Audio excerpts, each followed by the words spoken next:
Le réseau national des femmes dans les mines RENAFEM a durant 3 jours, soit du 17 au 19 janvier à Kinshasa, réfléchi sur les pistes de solutions appropriées et durables, sur les droits de la femme dans l'artisanat minier et sur comment accroître leur participation dans les secteurs miniers pour le développement durable du secteur en République démocratique du Congo. La journée de la clôture a été également marquée par une présentation des résultats de la planification stratégique du réseau. Dans la salle, un état des lieux a été fait sur les problèmes rencontrés par ces femmes entrepreneuses dans leur carrière minière.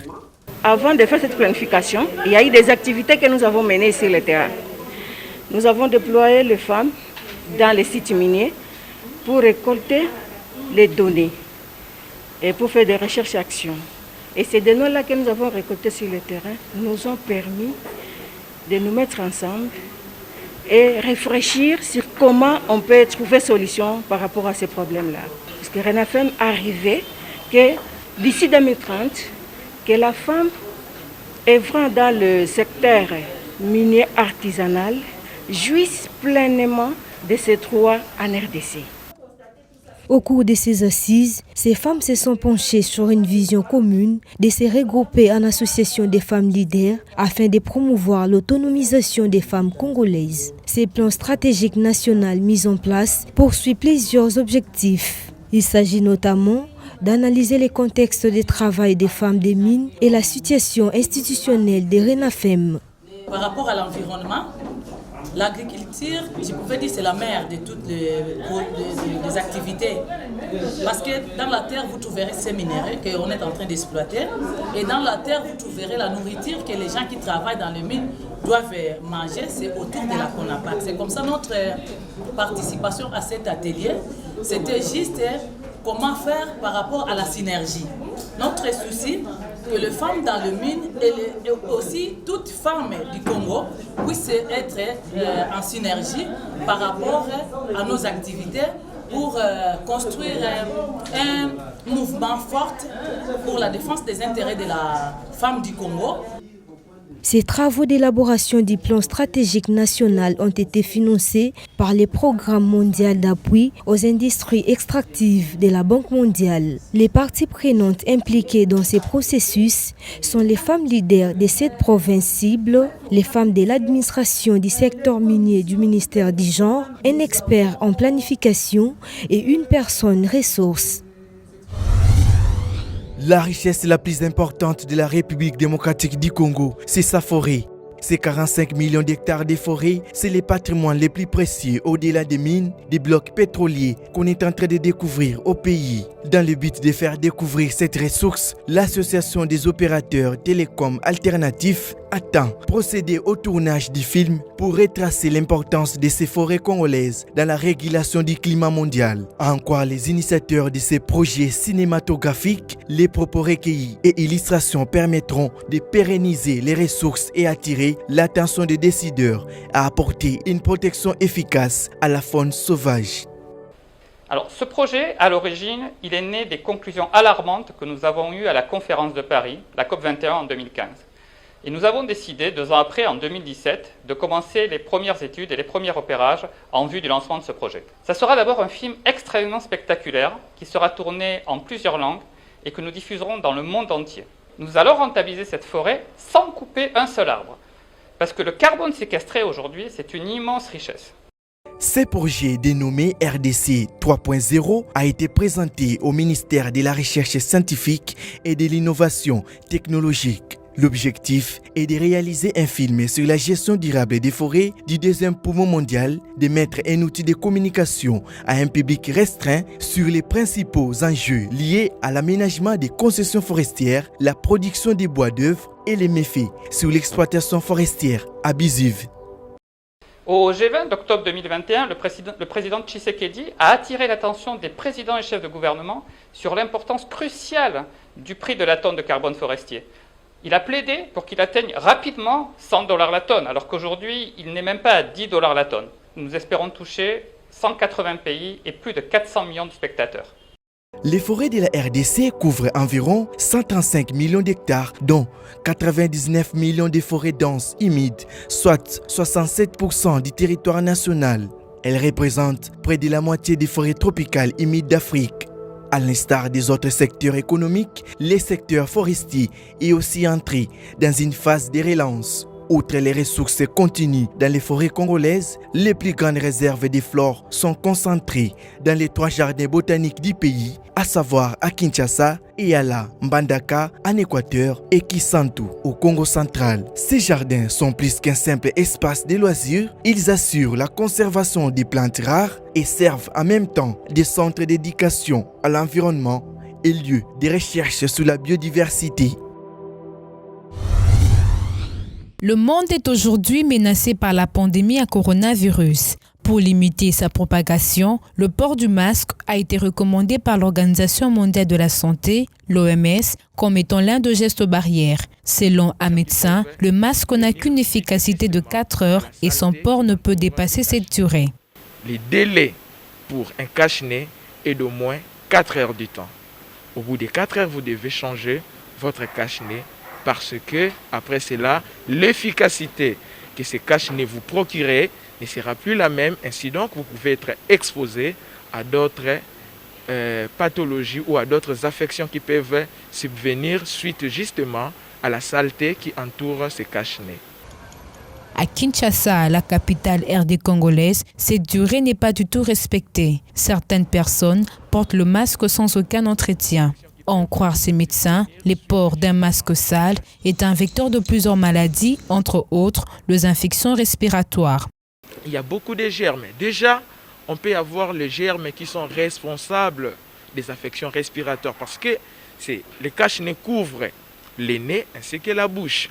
Le nez, c'est déjà les voies respiratoires. Au niveau des voies respiratoires, vous pouvez avoir des germes qui sont responsables de certaines pneumonies. Vous pouvez avoir certains champignons qui peuvent se déployer comme les mycoplasmes. Vous pouvez avoir des germes comme certains staphylocoques ou certains chlamydia pneumoniae, des types pneumoniae qui peuvent alors déjà être à la base de certaines affections respiratoires.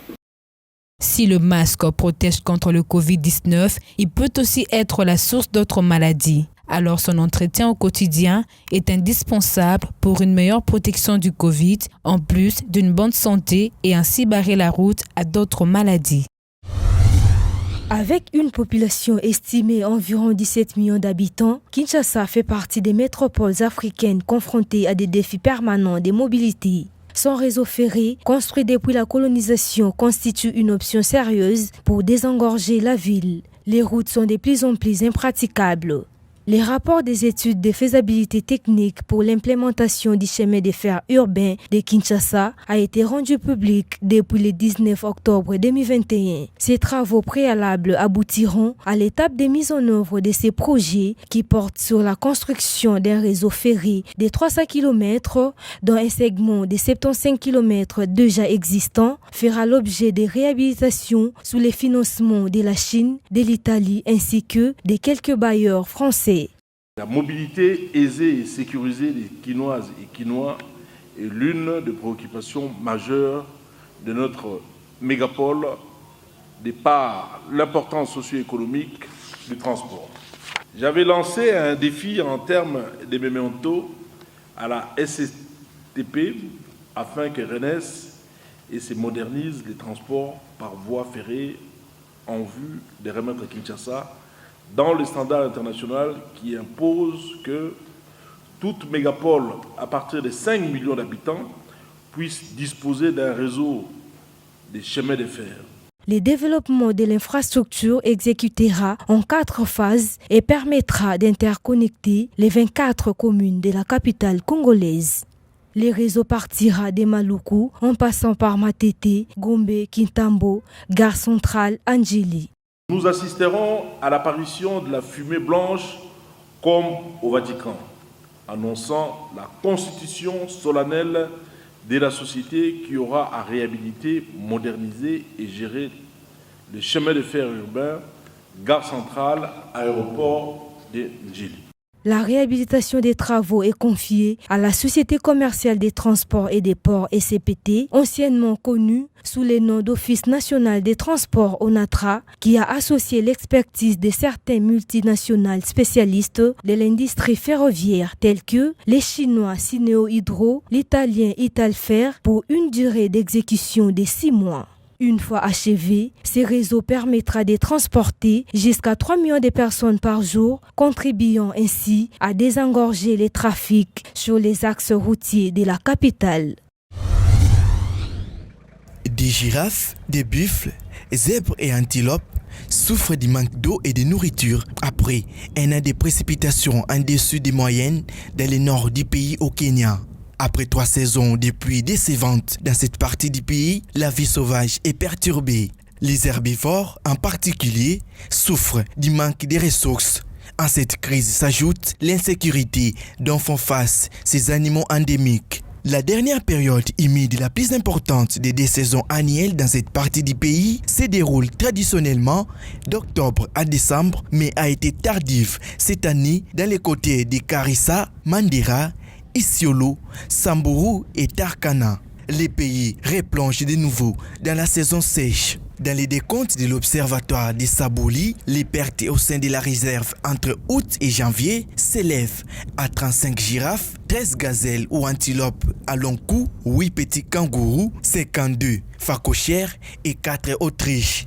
Sur toute la région du nord-est, plus de 200 girafes, dont les réticulés en voie d'extinction, ont succombé entre octobre et décembre 2021. Chaque perte compte. Après Grevi Zebra Trust, une organisation regroupant les 43 réserves communautaires du nord et de la côte, le Kenya a perdu entre 10 et 15 zèbres de Grevi. En ces jours, il ne reste que 3000 de ces animaux vivant à travers le monde. Dans ce contexte, les animaux sauvages périssent de faim et de soif, mais aussi de maladies. À défaut, un effort particulier est mené par le gouvernement du Kenya pour améliorer la cohabitation entre les hommes et les animaux sauvages. Les spécialistes de la conservation impliquent les communautés locales dans la protection de la nature pour accroître leur niveau de tolérance envers les animaux. Ce mouvement national porte ses fruits avec une réduction du braconnage des éléphants et rhinocéros à 90% d'après les sondages des KWS. La sécheresse attise les tensions et les organisations de protection de la faune ont parfois du mal à accéder aux espaces où se trouvent les animaux. Après les faibles précipitations de décembre, l'aridité ne cesse de gagner du terrain dans le nord du Kenya. Les organisations locales espèrent désormais des pluies intersaisonnières ou une saison de pluie printanière précoce pour pouvoir assurer leur mission de conservation.